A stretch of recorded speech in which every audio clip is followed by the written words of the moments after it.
Hello everyone. आप सभी का करंट अफेयर्स 360 में स्वागत है। उम्मीद करता हूँ आप सभी लोग बहुत अच्छे होंगे।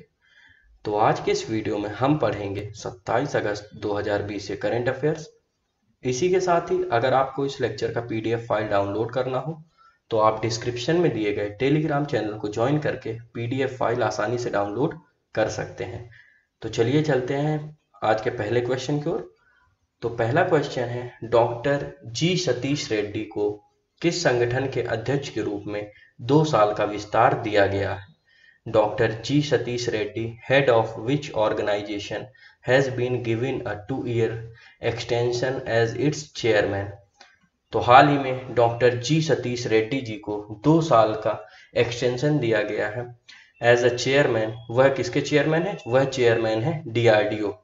तो doctor G Satish Reddy ji DRDO यानी defence research and development organisation के चेयरमैन हैं और इनकी नियुक्ति 2018 में हुई थी और इनका कार्यकाल अभी 2020 में पूरा हो गया था, इसीलिए इनके कार्यकाल को 2 साल के लिए और बढ़ा दिया गया है। तो अगर बात करते हैं डीआरडीओ यानी defence research and development organisation की, तो इसका हेडक्वार्टर है न्यू दिल्ली में और इसकी स्थापना हुई थी 1958 में। तो चलिए चलते हैं अगले क्वेश्चन की ओर। हाल ही में किस कंपनी ने नेवेली टाउनशिप को प्लास्टिक मुक्त ग्रीन कैंपस में बदलने के लिए स्वच्छता ही सेवा पुरस्कार जीता है? Recently which company has won the स्वच्छता ही सेवा award for transforming Neyveli township into a plastic free green campus? तो यह स्वच्छता ही सेवा अवार्ड मिला है एनएलसी इंडिया लिमिटेड को। एनएलसी इंडिया लिमिटेड ने स्वच्छता ही सेवा पुरस्कार वर्ष 2019 के लिए जीता है और यह मिला है क्योंकि इन्होंने नेवेली टाउनशिप के कैंपस को प्लास्टिक फ्री और क्लीन एंड ग्रीन बनाने में बहुत ज़्यादा काम किया था। तो अगर बात करें एनएलसी इंडिया लिमिटेड की, तो यह एक पीएसयू है और इसकी स्थापना हुई थी 1956 में। एनएलसी इंडिया को पहले जाना जाता था नेवेली लिग्नाइट कॉरपोरेशन के नाम से, अब इसका नाम बदलकर एनएलसी इंडिया लिमिटेड कर दिया गया है। अगर बात करें एनएलसी इंडिया लिमिटेड के हेडक्वार्टर की, तो इसका हेडक्वार्टर कहाँ है? इसका हेडक्वार्टर है चेन्नई में। तो चलिए चलते हैं अगले क्वेश्चन की ओर। हाल ही में महिला ब्रिटिश ओपन जीतने वाली पहली जर्मन महिला गोल्फर कौन बनी? Recently who has become the first German female golfer to win the women's British Open? तो हाल ही में पहली जर्मन महिला गोल्फर बनी है जिन्होंने वुमेन्स ब्रिटिश ओपन जीता है, उनका नाम है सोफिया पोपोव। तो सोफिया पोपोव पहली जर्मन महिला है जिन्होंने वुमेन्स ब्रिटिश ओपन 2020 का टाइटल जीता है और इन्होंने फाइनल में थाईलैंड की जास्मीन सुवर्णपुरा को हराया है। तो चलिए चलते हैं अगले क्वेश्चन की ओर। हाल ही में केंद्रीय सड़क परिवहन और राजमार्ग मंत्री नितिन गडकरी जी ने किस राज्य में 45 नई राजमार्ग परियोजनाओं का उद्घाटन किया? Recently union minister for road transport and highways Nitin Gadkari has inaugurated 45 new highway projects in which state? तो हाल ही में मध्य प्रदेश के अंदर union minister for road transport and highways Nitin Gadkari ji ने 45 हाईवे परियोजनाओं का उद्घाटन किया है। इन परियोजनाओं की टोटल लंबाई 1361 किलोमीटर के आसपास की है और इनकी कुल लागत 11,427 करोड़ रुपए के आसपास होगी। मध्य प्रदेश के अंदर इन परियोजनाओं को पूरा होने के बाद बहुत ही अच्छी कनेक्टिविटी हो जाएगी। तो अगर बात करें मध्य प्रदेश के बारे में, तो मध्य प्रदेश के बारे में आपको पता होना चाहिए। मध्य प्रदेश की कैपिटल है भोपाल। मध्य प्रदेश की गवर्नर हैं आनंदीबेन पटेल जी और मध्य प्रदेश के सीएम हैं शिवराज सिंह चौहान जी। मध्य प्रदेश के अंदर लोकसभा की 29 सीट्स हैं और राज्यसभा की 11। तो चलिए चलते हैं अगले क्वेश्चन की ओर। 2021 में ब्रिक्स खेलों की मेजबानी कौन सा देश करेगा? Which country will host BRICS games in 2021? तो 2021 में ब्रिक्स गेम्स की मेजबानी करेगा भारत। तो हाल ही में हमारे union minister of youth and sports Kiren Rijiju ji ने घोषणा की है कि भारत 2021 के ब्रिक्स गेम की मेजबानी करेगा और ब्रिक्स गेम्स खेलो इंडिया गेम्स के साथ ही करवाए जाएंगे। तो अगर बात करें ब्रिक्स, तो ब्रिक्स क्या है? ब्रिक्स एक समूह है कितने देशों का? 5 देशों का। इस समूह के अंदर ब्राजील, रशिया, इंडिया, चाइना और साउथ अफ्रीका। तो चलिए चलते हैं अगले क्वेश्चन की ओर। हाल ही में किस कंपनी ने बीमा उत्पाद सगुन उपहार एक दुर्घटना बीमा पॉलिसी लॉन्च की है? Recently which company has launched the insurance product Shagun gift and insurance and accident insurance policy. तो हाल ही में सगुन उपहार एक बीमा पॉलिसी लॉन्च की गई है एसबीआई जनरल इंश्योरेंस द्वारा। तो एसबीआई जनरल इंश्योरेंस ने सगुन गिफ्ट एंड इंश्योरेंस नामक एक एक्सीडेंटल इंश्योरेंस पॉलिसी लॉन्च की है। यह पॉलिसी अलग क्यों है? तो यह इस मामले में यूनिक है कि इस पॉलिसी को कोई भी किसी को भी गिफ्ट कर सकता है।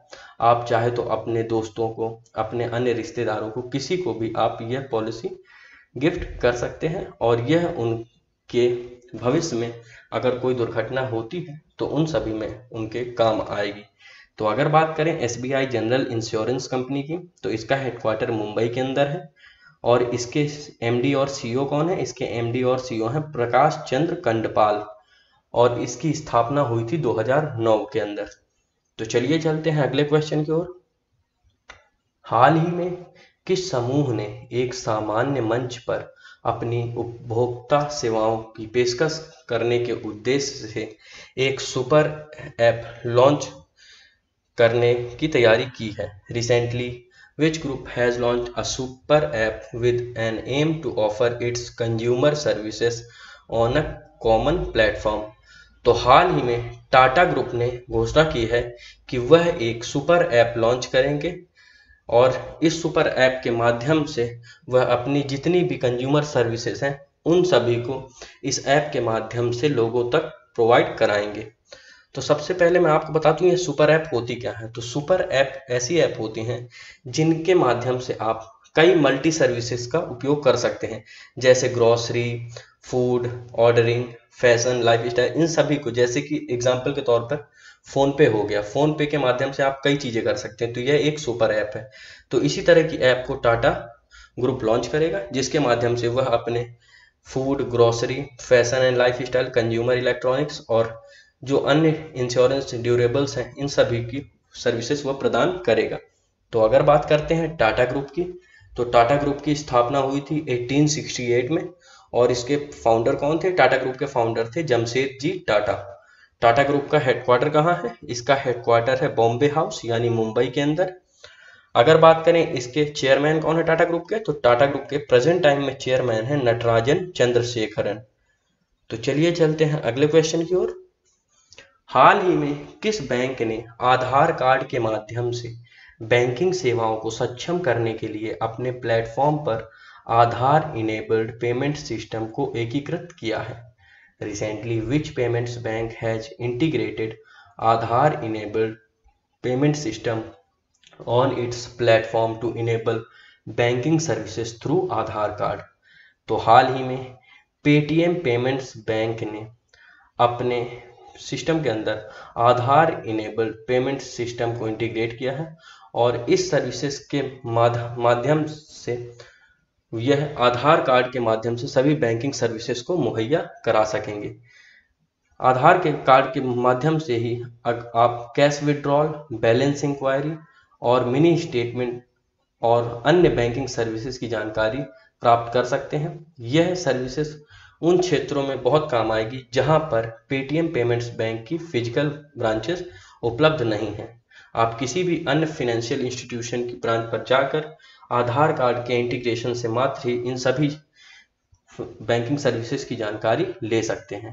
तो अगर बात करते हैं पेटीएम पेमेंट्स बैंक की, तो इसकी स्थापना हुई थी 2015 में और पेटीएम पेमेंट्स बैंक का हेडक्वार्टर कहाँ है? इसका हेडक्वार्टर है नोएडा में। अगर बात करें पेटीएम पेमेंट्स बैंक के एमडी और सीईओ की, तो एमडी और सीईओ हैं सतीश कुमार गुप्ता जी। तो चलिए चलते हैं अगले क्वेश्चन की ओर।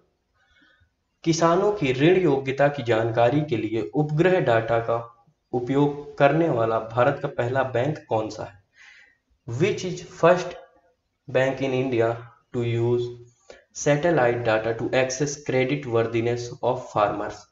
तो हाल ही में आईसीआई बैंक ने घोषणा की है कि वह किसानों की क्रेडिट वर्दीनेस को जानने के लिए सैटेलाइट डाटा से जानकारी प्राप्त करेगा। और इसका फायदा क्या होगा? तो इसका फायदा यह होगा कि किसानों की वर्दीनेस जानने के लिए आईसीआई बैंक को कोई भी फिजिकल सर्वे नहीं कराना होगा, वह मात्र सैटेलाइट डाटा के माध्यम से ही सभी जानकारी, सभी जो उनके पैरामीटर्स हैं उन सभी की जानकारी ले सकेगा और इसके माध्यम से किसानों को जल्दी से जल्दी लेंडिंग दी जा सकेगी ताकि उनकी मदद आसानी से हो सके। अभी क्या होता है कि अभी कोई भी जानकारी के लिए बैंकों को एक फिजिकल सर्वे कराना पड़ता है फील्ड का, ताकि किसानों की बारे में उचित जानकारी मिल सके, तब आगे की प्रोसेस बढ़ाई जाती है। लेकिन अब आईसीआई बैंक ने सैटेलाइट डाटा यूज करेगी तो उनको इस काम को करने में बहुत ही आसानी हो जाएगी। तो अगर बात करते हैं आईसीआई बैंक की, तो आईसीआई बैंक के सीईओ हैं संदीप बख्शी जी और इसका हेडक्वार्टर कहाँ है? इसका हेडक्वार्टर है मुंबई के अंदर। और इसकी स्थापना कब हुई थी? तो आईसीआई बैंक की स्थापना हुई थी 1994 में। तो चलिए चलते हैं अगले क्वेश्चन की ओर। माइंड स्पोर्ट्स ओलंपियाड 2020 में मानसिक गणना विश्व चैंपियनशिप में किस देश ने अपना पहला स्वर्ण जीता?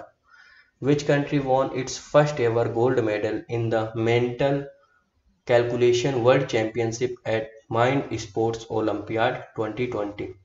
तो हाल ही में लंदन के अंदर माइंड स्पोर्ट्स ओलंपियाड हुए और इसके अंदर मेंटल कैलकुलेशन वर्ल्ड चैंपियनशिप में भारत ने अपना पहला स्वर्ण पदक जीता। तो भारत की ओर से नीलकंठ भानु प्रकाश ने पहला गोल्ड मेडल प्राप्त किया है माइंड स्पोर्ट्स ओलंपियाड के अंदर और इन्होंने यह मेंटल कैलकुलेशन वर्ल्ड चैंपियनशिप में यह गोल्ड मेडल प्राप्त किया है। तो चलिए चलते हैं कल के पूछे गए क्विज क्वेश्चन की ओर। तो कल मैंने आप लोगों से पूछा था हाल ही में किस राज्य सरकार ने ब्रह्मपुत्र नदी पर भारत का सबसे लंबा रोपवे शुरू किया है? Recently which state government has launched India's longest ropeway over Brahmaputra river? तो हाल ही में असम के अंदर भारत का सबसे लंबा रोपवे शुरू किया गया है ब्रह्मपुत्र नदी के ऊपर। तो चलिए चलते हैं आज के क्विज क्वेश्चन की ओर। तो आज का क्विज क्वेश्चन है हाल ही में 600 टेस्ट विकेट लेने वाले पहले तेज गेंदबाज कौन बने? Recently who became the first fast bowler to take 600 test wicket? तो आप लोगों को इस क्वेश्चन का सही जवाब मुझे देना है। इसके साथ ही अगर आपको आज के करंट अफेयर्स में कोई भी डाउट हो तो आप मुझसे कमेंट सेक्शन में पूछ सकते हैं।